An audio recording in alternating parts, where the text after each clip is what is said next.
queridos amados irmãos, a graça e a paz do nosso Senhor Jesus. Eu sou a missionária Alessandra Rocha, do canal A Verdade que Fortalece.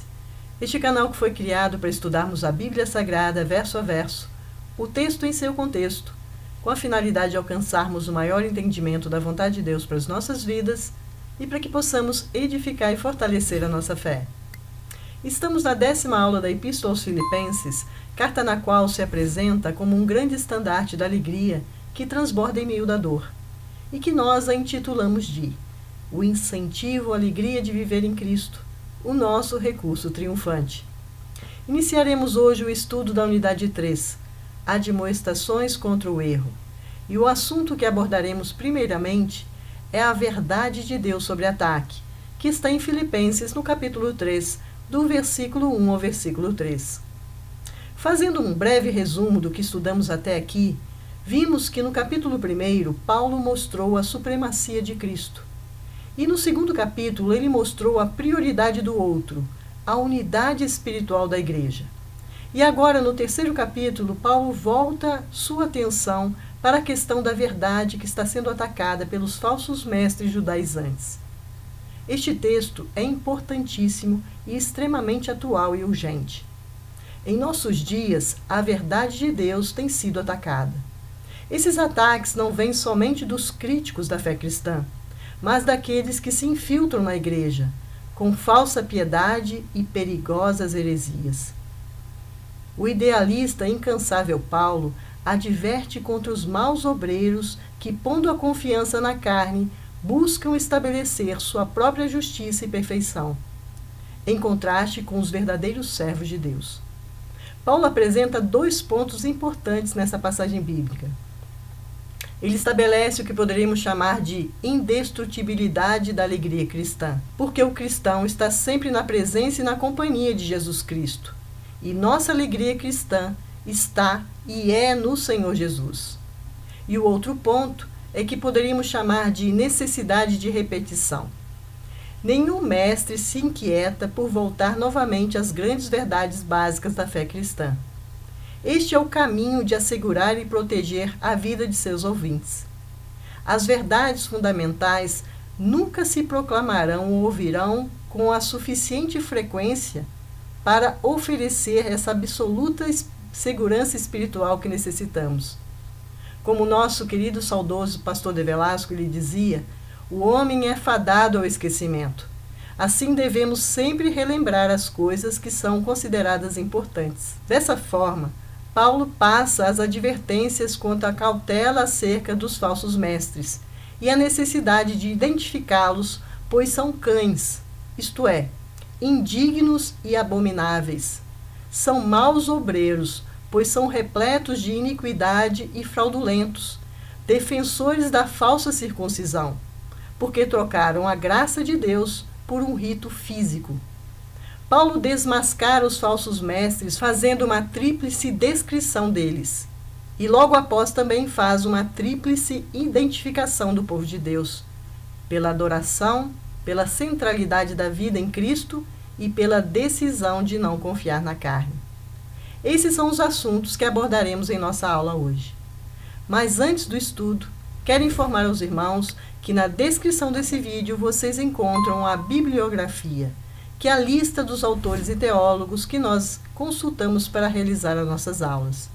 E também esclarecer a todos que vocês podem encontrar a lista de todas as aulas disponíveis do canal A Verdade que Fortalece, de uma forma rápida no YouTube, que é através da hashtag AVF Alessandra Rocha, tudo junto, entre aspas, em letra minúscula. E quero pedir a vocês que deixem os seus comentários, dúvidas e sugestões. Participem das nossas aulas. É importante para nós. Estamos aprendendo e crescendo ao longo dessa obra, buscando semear a palavra de Deus com simplicidade e objetividade. E peço a vocês que também orem por esta obra e por todos os participantes e ouvintes. E não se esqueçam de divulgar o nosso canal, para que juntos nós possamos evangelizar e fortalecer vidas com o estudo da palavra de Deus. E dito tudo isso, vamos orar, antes de iniciar a nossa aula. Pai Celestial, Diante das tuas faces nos apresentamos para glorificar o teu santo nome e agradecer por mais uma aula e mais uma oportunidade de estudarmos a sua palavra. Ajude-nos a compreender as suas verdades. Dá-nos uma mente cativa e pronta para obedecer aos seus ensinos e para absorver tudo isso, a fim de que a obra transformadora de nossa mente nos possibilite compreender e viver e saber o que é bom, perfeito e agradável a Ti. Nós te pedimos e te agradecemos em nome do Senhor Jesus. Amém. A verdade de Deus sob ataque. Vamos ler Filipenses capítulo 3, do versículo 1 ao versículo 3. Quanto ao mais, irmãos, alegre-se no Senhor. Escrever de novo as mesmas coisas não é problema para mim, e é segurança para vocês. Cuidado com os cães, cuidado com os maus obreiros, cuidado com a falsa circuncisão. Porque nós é que somos a circuncisão. Nós que adoramos a Deus no Espírito e nos gloriamos em Cristo Jesus, em vez de gloriarmos na carne. Vimos aqui do versículo 1 ao versículo 3 do capítulo 3 as verdades evocadas da fé cristã. Paulo estabelece a indestrutibilidade da alegria e repete as grandes verdades para assegurar e proteger a fé cristã. A alegria cristã é cristocêntrica. Acautelar e identificar os falsos mestres, que são cães, maus obreiros e defensores da falsa circuncisão. Identificar o povo de Deus, adora a Deus, centraliza a vida em Cristo e decide não confiar na carne. Todos esses destaques que fizemos da leitura dos versículos de hoje, agora nós vamos comentá-las. Paulo, um idealista incansável, um perfeccionista, busca a perfeição em Cristo, em quem sua alma se alegra. Tinha como lema de vida: e nada me apego em mim mesmo, só me apego à tua cruz. A redenção em Cristo é autossuficiente. Assim ele estabelece o que poderíamos chamar de indestrutibilidade da alegria cristã. Fez um desafio à igreja de Filipos e a todos nós. Todos nós estamos na luta e na disciplina da vida cristã. Em João capítulo 16, versículo 22, Jesus disse: a nossa alegria ninguém poderá tirar. Existe uma constante alegria no cristão e isso se deve porque ela está firmada em Cristo. O cristão está sempre na presença e na companhia de Jesus Cristo.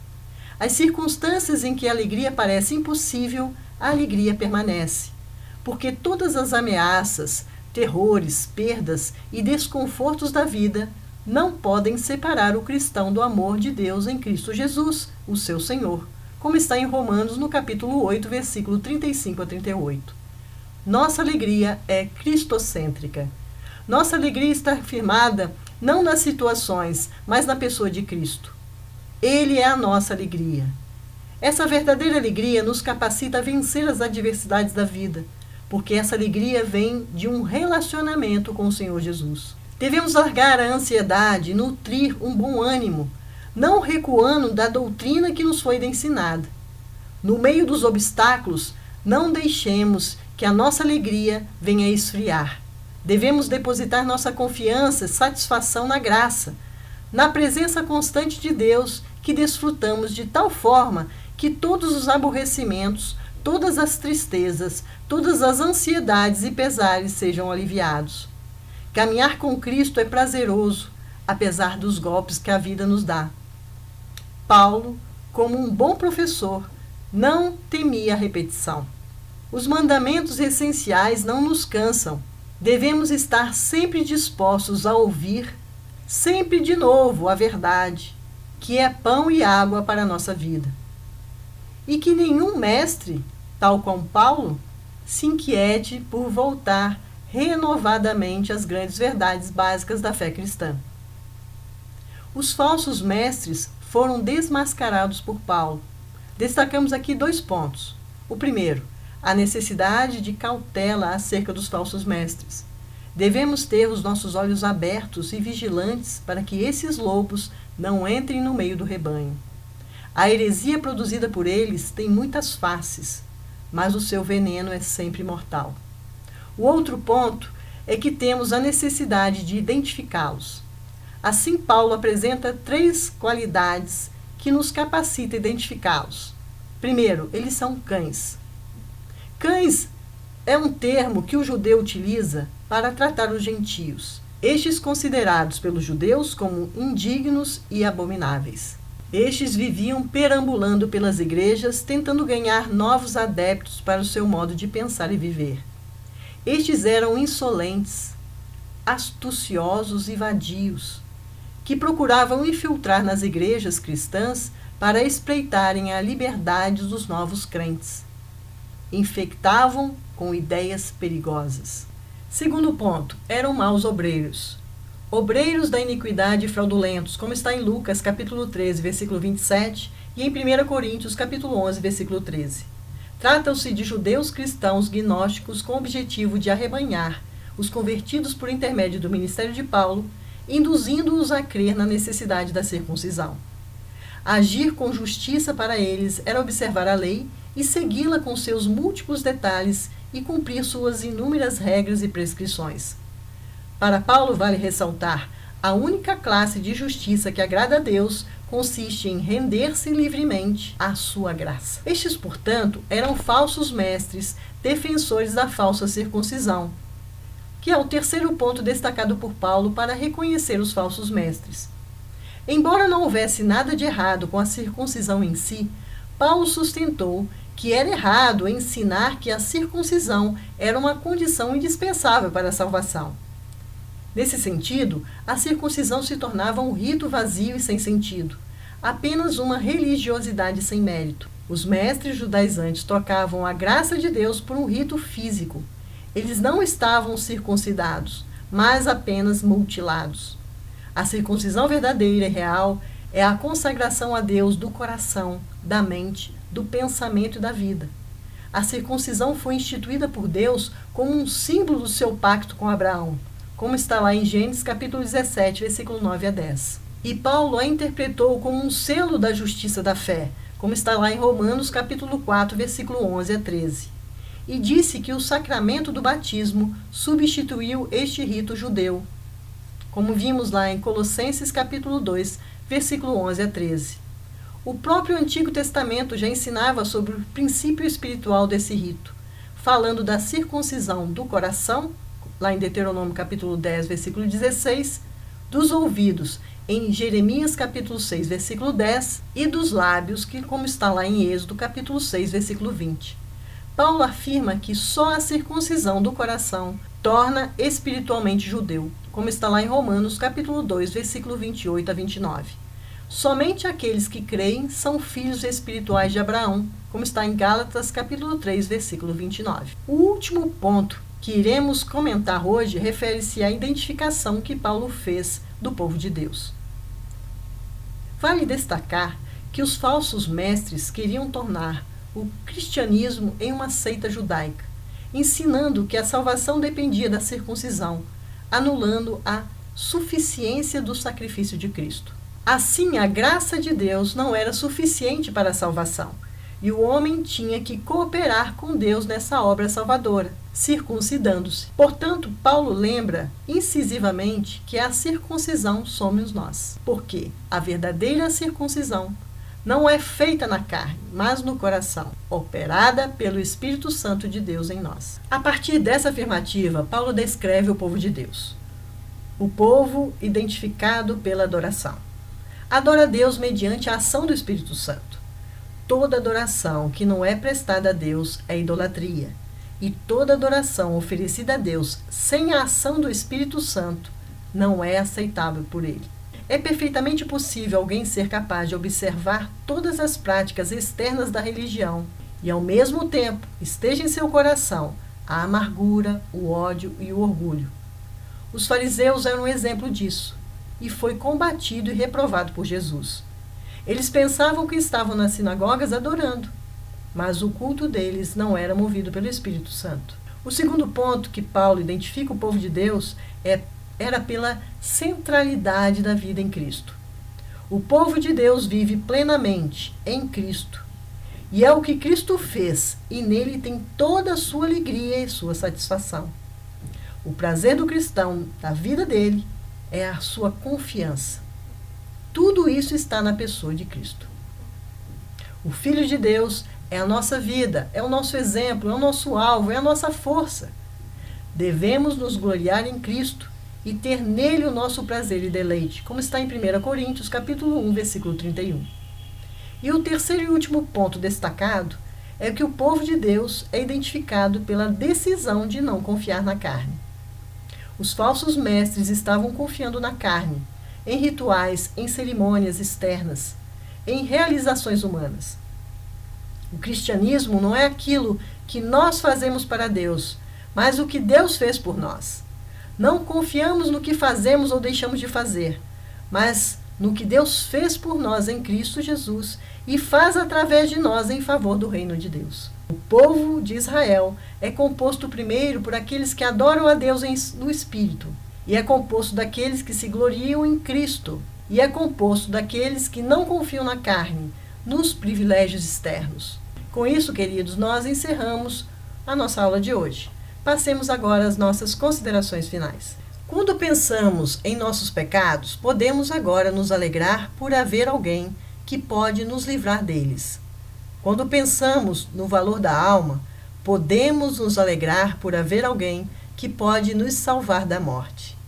Quando pensamos em nosso perigo, podemos nos alegrar por haver alguém que pode nos salvar de todo perigo e nos levar a um mundo onde estaremos para sempre seguros. Paulo mostra no seu ensino da salvação que pelas formas exteriores da lei existe algo que destruiria a vida e a fé cristã. De acordo com isso, Paulo denuncia os judaizantes como inimigos do Evangelho. O culto espiritual tem em mente aquilo que é recomendado no Evangelho e consiste na confiança em Deus e na invocação dele, na renúncia pessoal e consciência pura. É preciso ter sempre este princípio em destaque, que as figuras foram abolidas pelo advento de Cristo Jesus e que a circuncisão deu lugar ao batismo. Deste princípio se segue ainda que o culto divino, puro e genuíno, é livre das cerimônias legais e que os cristãos possuem a verdadeira circuncisão, sem qualquer figura. Vamos orar encerrando a nossa aula hoje? Pai Celestial, nós te bendizemos por esta aula, que nos dá uma visão de que a nossa alegria está firmada em Cristo, não em circunstâncias, mas na graça de estarmos constantemente em Sua presença, em comunhão contigo. Isso é um privilégio que alcançamos pelo sacrifício de Jesus Cristo na cruz. Pai, nos conceda o discernimento, os olhos abertos e vigilantes, para que os lobos não roubem a nossa coroa, que os falsos ensinos não nos desviem da sua verdade. Ajude-nos a adorá-lo com inteireza de coração, que o nosso prazer, nossa vida e nossa confiança estejam em Cristo e que a nossa glória seja e esteja firmada em tudo que o Senhor fez por nós em Cristo. Nós te agradecemos, nós te bendizemos, em o nome do Senhor Jesus. Amém. Então, queridos, agora nós nos despedimos. Agradeço a vocês pela audiência e a Deus, mais uma vez, pela liberdade e oportunidade de estudarmos a palavra dele, que é a verdade que nos fortalece. Abraço a todos, até a próxima semana, se assim Deus nos permitir. Até lá.